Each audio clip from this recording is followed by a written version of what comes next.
Now जो next video है हमारी लेज़र फिजिक्स की, वो है टाइप्स ऑफ लेज़र। अभी तक हमने सारा लेज़र का बेसिक पढ़ लिया है। नाउ अब हम पढ़ेंगे कि लेज़र हमारी कितने टाइप्स की होती है। तो उसमें जो सबसे पहली लेज़र थी, जो पहली वर्किंग लेज़र बनाई गई थी, वो थी हमारी रूबी लेज़र, राइट। तो रूबी लेज़र के बारे में अभी हम यहाँ पे सब कुछ पढ़ने वाले हैं। इसका जो भी कंस्ट्रक्शन है, इसकी वर्किंग और ये कैसे मतलब बनी, किसने बनाई, इन सब के बारे में हम इसे पढ़ने वाले हैं। जो टाइप्स ऑफ लेज़र में पहला है हमारा, वो है हमारा ruby laser. Ruby laser is the first working laser which was invented by T H. Maiman, right. T H. Maiman ने बनाई थी in 1968. It is a 3-level solid laser that uses Al2O3 aluminium trioxide and it doped with chromium oxide Cr2O3. Right, in this laser population inversion is achieved by optical pumping.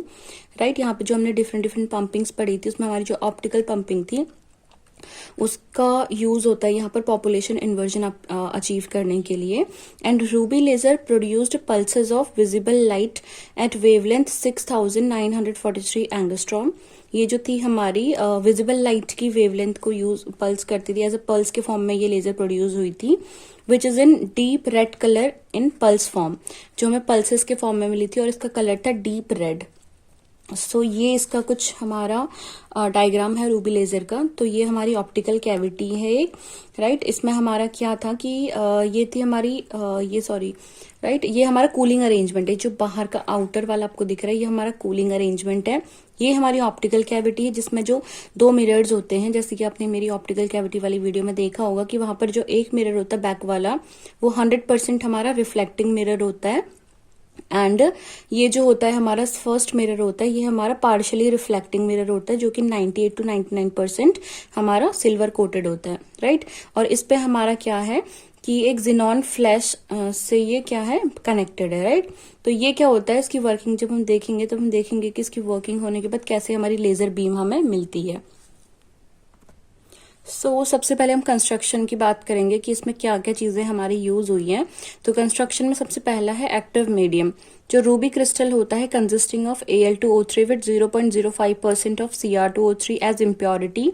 Cr triple positive ions replaces all the Al triple positive ion in the crystal.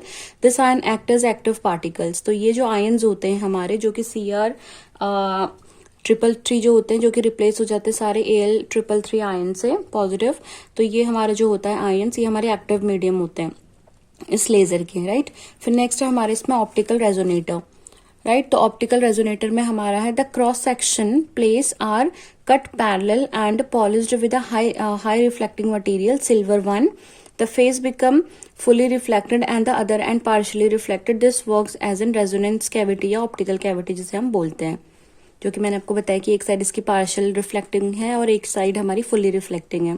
फिर इस पे pumping कैसे होती है। The Ruby rod is surrounded by helical xenon flash. जो बीच में rod थी वो हमारी रूबी की बनी हुई थी।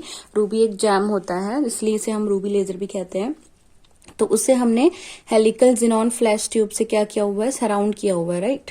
ऐसे ऐसे करके से वाइंड किया हुआ है, which provide the light to rise the 2 chromium ion to upper energy level. ठीक है, तो उस लाइट को क्या करता है, अपर एनर्जी लेवल पे क्या करता है, 2 क्रोमियम फ्लैश आयन्स को रेज करता है।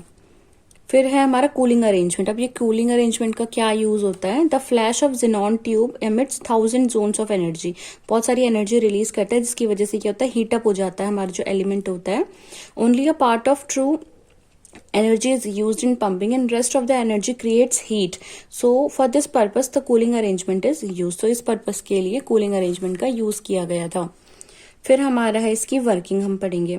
तो वर्किंग जो है, ये जो हमारी रूबी लेजर है, the energy level diagram of ruby laser is shown in figure. ये हमारा एनर्जी लेवल डायग्राम है। ये हमारा 3 लेवल लेजर में मतलब 3 लेवल्स की ये यूज होता है, 3 लेवल लेजर यूज होता है इसमें। तो ये हमारा ग्राउंड स्टेट है, ये हमारा एक्साइटेड स्टेट है और ये हमारा मेटास्टेबल स्टेट है। तो हमारे जो इलेक्ट्रॉन्स या एटम्स हमारे क्रोमियम आयन के, जो कि हमारे ग्राउंड स्टेट में थे, उन्होंने क्या किया, फोटोन को एब्जॉर्ब किया और ये चले गए, एब्जॉर्प्शन हुआ। फिर उसके बाद हमारा क्या हुआ, यहाँ पर एमिशन होना स्टार्ट हुआ। तो जब एमिशन हुआ तो कुछ हमारे जो इलेक्ट्रॉन्स है वो पहले कुछ सेकेंड्स के लिए मेटास्टेबल स्टेट में रहे थे, फिर मेटास्टेबल से ग्राउंड स्टेट में, और यहाँ से यहाँ आने में जो हमारा रेडिएशन हुआ, एमिशन हुआ, वो हमारा था हमारा लेजर रेडिएशन हुआ था, राइट। तो ये हमारा लो ये है क्रोमियम एनर्जी लेवल डायग्राम है इसका, ये यहाँ पर क्रोमियम आयंस है। तो energy level diagram of ruby laser is shown in figure this blue and green component of light in flash tube is absorbed, right. So ना कौन एब्जॉर्ब करता है, Cr3 पॉजिटिव आयन करते हैं, और chromium 3 positive ions get excited to upper energy level E3, ठीक है। Excite होकर एनर्जी लेवल E3 में जाते हैं, और this energy level is highly doped because of its life time is 10⁸ second, इसका क्या है, लाइफ टाइम है, ठीक है। फिर क्रोमियम 3 पॉजिटिव आयन्स के होते हैं rapidly loses their part of energy, जो कि आते हैं E3 से E2 में, and undergoes non radiative transition, वहां पर हमारा कोई भी ट्रांजिशन नहीं होता है, to energy level E2। This level is metastable state, ये जिस लेवल पे आए E2 पे, ये हमारी मेटास्टेबल स्टेट थी। The number of ions in E2 state goes on increasing due to pumping की वजह से हमारे जो E2 पे है वहां पे नंबर ऑफ इलेक्ट्रॉन बहुत ज्यादा बढ़ गए, नंबर ऑफ आयन्स वहां पर बहुत ज्यादा बढ़ गए, while the number of ions in ground state even goes on decreasing, क्योंकि डिक्रीज हो रहे हैं, जितने हमारे क्या हो रहे हैं, ऊपर जा रहे हैं आयन्स, जो हमारा इस तरीके का था, जितने आयन्स हमारे क्या हो रहे हैं, ऊपर जा रहे हैं, ठीक है, वो यहाँ से फिर इधर इकट्ठा हो रहे हैं, तो यहाँ पर कम होते रह रहे हैं और यहाँ पर ज्यादा कलेक्ट होते रह रहे हैं आयन्स हमारे। तो ऐसी स्टेट जहां पर हमारे अपर एनर्जी लेवल में ज्यादा इलेक्ट्रॉन होते हैं as compare to lower energy level, तो वो वहां पर हमारा क्या हो जाता है, पॉपुलेशन इन्वर्जन हो जाता है। तो पॉपुलेशन इन्वर्जन जहां पर हो जाता है तो वहां पर हमारा लेजर का एमिशन होना स्टार्ट हो जाता है। ये मैंने बेसिकली आपको बहुत पहले समझा दिया इन लेक्चर सीरीज में, तो आई होप कि आपको अब कोई प्रॉब्लम नहीं होगी इसमें। सो दस population inversion established between E2 and E1, E2 और E1 में हमारा पॉपुलेशन इन्वर्जन स्टैब्लिश हो जाएगा। So the large number of atoms in the metastable state go for collision and intensity of continuously increasing when this energy level is sufficient to intensity of laser, ठीक है। तो क्या होता है, जब वहां पर बहुत सारे हमारे कलेक्ट हो जाते हैं आयन्स N2 पे, तो इनका आपस में कोलिजन होने लगता है और ये बहुत ज्यादा एनर्जी रिलीज करते हैं, और जो इनकी वेवलेंथ होती है वो हमारा लेजर के इक्वल होती है, जो इनकी वेवलेंथ होती है। तो इसी तरीके से हमारी लेजर एमिट होने लगती है। सो वेवलेंथ क्या होती है इसकी, 6943 angstrom. So this laser emits by partial mirror and the transition is known as laser transition. तो जो वो हमारा पार्शियल मिरर था, तो वहां से क्या होता है, पार्शियल जो होता है वहां से कुछ ना कुछ हमारा बाहर भी आ जाता है। तो ये जो हमारी आई थी, ये हमारी बीम थी लेजर बीम, जो हमारा क्या था, इस पार्शियल मिरर से आई थी। ऑप्टिकल कैविटी में 2 मिरर थे, एक तो 100% रिफ्लेक्टिंग था और एक 99% या 98% रिफ्लेक्टिंग था। तो यहाँ से हमारा क्या हुआ, पॉपुलेशन इन्वर्जन अचीव होने के बाद यहाँ पे इन पे मोशन होने लगा, और अचानक से जो बाहर आने लगी बीम्स, वो हमारी लेजर बीम थी। So this is how ruby laser works. I hope कि आपको वीडियो पसंद आई होगी, पसंद आई तो लाइक करें, शेयर करें एंड चैनल को सब्सक्राइब करें। Thank you so much for watching.